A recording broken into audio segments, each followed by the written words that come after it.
Hello, Jacob here, reading Proverbs 23 to you, and just thinking of the verse again today.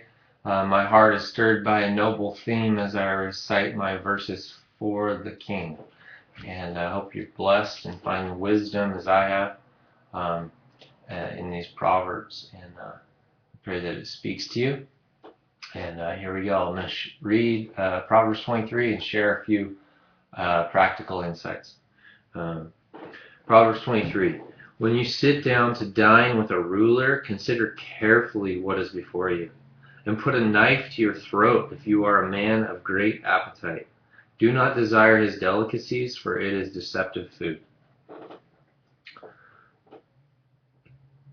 Be very careful when you're sitting with kings of the earth and uh, the wealthy, the upper class, um, uh, those who are high esteem. You just need to be very alert and very careful what you say and your actions and what you eat. And that's a strong analogy to put a knife to your throat. I know I've embarrassed myself in front of people before, and I would love to save you the trouble of of doing silly things uh, in front of rulers, and because they're beautiful people, and and they're great to enjoy, and they want to enjoy you as well. And this is wisdom on how to act and conduct yourself. Uh, Verse 4: Do not weary yourself to gain wealth. Cease from your consideration of it. Reminded the verse, you cannot serve both God and money. You will either love the one and despise the other, or you will hate the one and serve the other. Don't grow weary trying to gain wealth and money. So what is your life? It's a mist. It's a fleeting vapor. It's a grass that grows in the morning and it withers in the evening. In the scope of eternity, what's 70 years? Waste far too many people in this society are in the trap. We are in the trap of gaining wealth and comfort for ourselves, all in the name of helping our family, or all in the name of doing what's right. And the Bible is continually saying you cannot serve both God and money. Does that mean you can't have money and serve God? Absolutely not. Of course not. There are wealthy people in all the land that love God with all their heart, soul, might, and strength. And they're just blessed businessmen. And so that's not the case, but it's don't make yourself weary gaining wealth. Don't pursue wealth. Pursue God. Seek ye first the kingdom of God, and all these things will be added unto you. Kingdom first. God first. Money, possessions, title, those things are afterthought. It's like a professional golfer doesn't think about score, doesn't think about if he's going to make money or things like that. He's just aimed on getting the ball in the hole and doing the task in front of him. Verse 5, when you set your eyes on it, it is gone, for wealth certainly makes itself wings like an eagle that flies towards the heavens. That's beautiful description. I love the Old Testament for this reason. I'm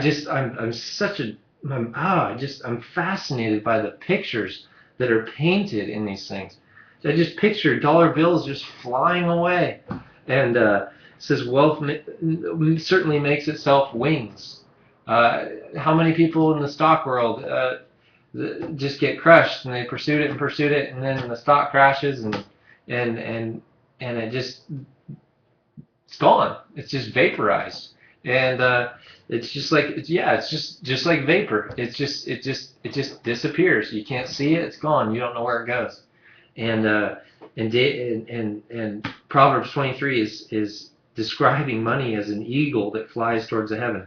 An eagle is is a strong bird. It's one of the top birds, and It's rare to see an eagle, and it's probably rare to see wealth. There's probably in America we're surrounded by wealthy people, but if you lined everybody on the face of the earth up, I think wealthy people are as rare as a bald eagle, something like that.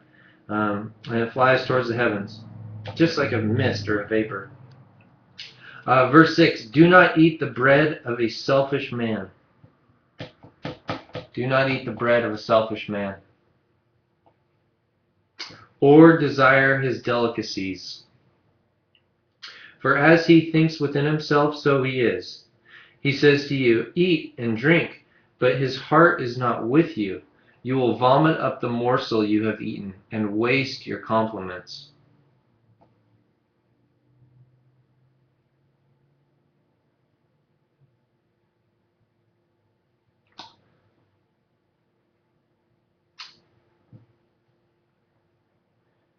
I need to repent.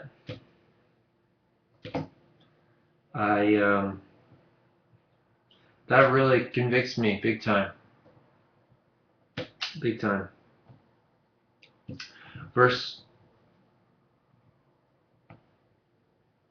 In a few ways, it convicts me. One is, as he thinks within himself, so he is. As a man thinks, so he is. I don't think very well inside of me. You may not know that. Some of you do. You know me. It's a struggle, and oftentimes I've cared about myself and caring for others, and I repent. I need a heart change. I need to be changed. Verse 9 going forward, do not speak in the hearing of a fool, for he will despise the wisdom of your words. Man, this is hitting me. Who is the fool? We've learned who the fool is. In Psalms it says the fool. I'll turn there real quick. The fool says in his heart, there is no God. That's the fool.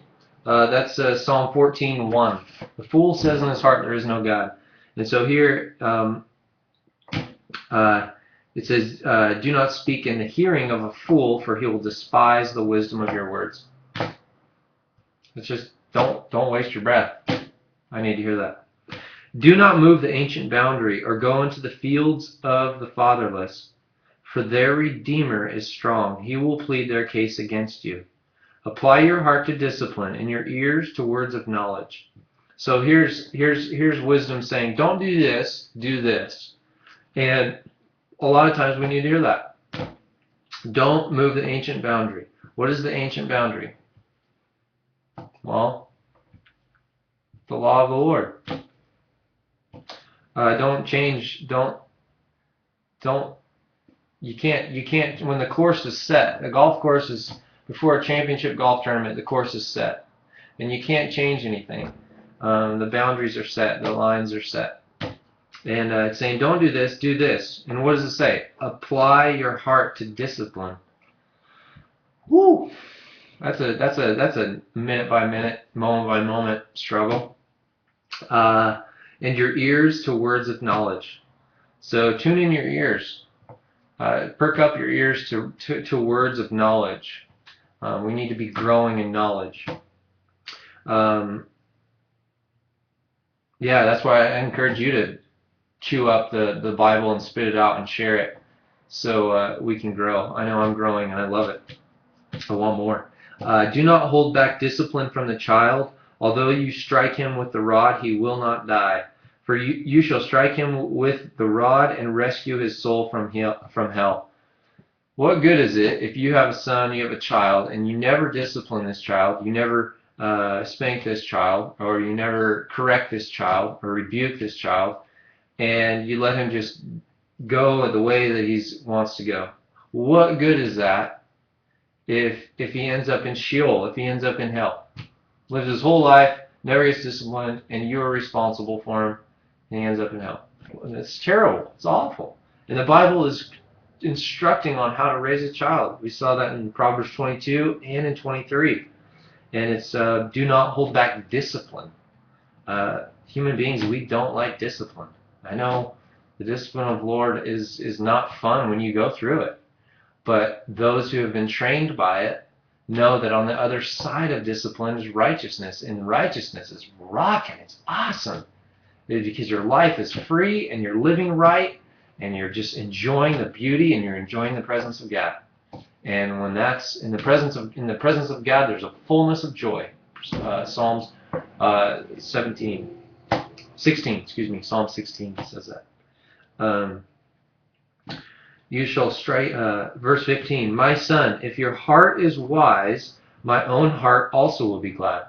Man, that really boosts my soul right now. My son, if your heart is wise, my own heart will also be glad. Am I saying I have a wise heart? No. But I'm reminded of the title of a book by David Roper's. David Roper says, Growing Slowly Wise. I'd like to think that I'm beginning to grow in wisdom. I know that I fear the Lord to some degree, and you know that the beginning of wisdom is the fear of the Lord is the beginning of wisdom. But to know that if your heart is wise, then my own heart will also be glad. What father wouldn't be glad about his son being a wise son, wise person? That's really cool perspective from our Father in heaven, which I like because I'm rearranging mine. And my inmost being will rejoice when your lips speak what is right. Oh my goodness, Lord, speak through me, live through me. I've been reading in James this last spring and summer. In chapter 3 says that tame is a restless evil full of deadly poison, and talks about who can tame the tongue. And we also see in Isaiah 6, and he comes in the presence of the Trinity. Holy, holy, holy is the Lord God Almighty. He says, I am ruined. Why is he ruined? Because I am a man of unclean lips. And then we know the cherubim comes and touches Isaiah with a hot coal on his tongue. That's symbolizing it's been cleaned, it's been seared. Ultimately, our tongues belong to God. And we'll have to, it's scary to think that we have to give account for every word that we speak. That's a lot. And my inmost being will rejoice when your lips speak what is right. Do not let your heart envy sinners, but live in the fear of the Lord always. Remember, fear of the Lord is the fear of the Lord is beginning of wisdom is fear of the Lord. And but live in the fear of the Lord always. Is this the fear of the Lord is not somebody walking around with a crowbar, like, don't hurt me, Lord. Fear of the Lord is, man, he is so powerful. He sits in, the Psalms say he sits in heaven and he does whatever he pleases. God is God. Who can control him? Who can counsel God? And so live in fear of the Lord. He's more than the church age has portrayed him to be. Far more. And even me saying that is naive. So that gives you more and more perspective, I hope. Verse 18, surely there is a future, and your hope will not be cut off. Listen, my son, and be wise, and direct your heart in the way. Direct your heart in the way. But it begins with listening. Listen. I hear that all the time in my quiet times. Listen. Listen, my son. Listen. Listen. And be wise. Those are two things. Listen and be wise. And then it tells you what to do. Direct your heart in the way. Well, what is the way? Jesus says, I am the way, the truth, and the life. Direct your heart to Jesus. Set him continually before you. Do not be with heavy drinkers of wine or with gluttonous eaters of meat. For the heavy drinker and the glutton will come to poverty, and drowsiness will clothe one with rags. Listen to your father who begot you, and do not despise your mother when she is old. Buy truth, and do not sell it. Get wisdom and instruction and understanding. The father of the righteous will greatly rejoice, and he who sires a wise son will be glad in him. That's through verse 24, and yeah, I'll keep going here. Let your father and your mother be glad, and let her rejoice who gave birth to you. I'm gonna stop there and do a part 2 on this. I want to keep going, part 2. So I hope you check out part 2.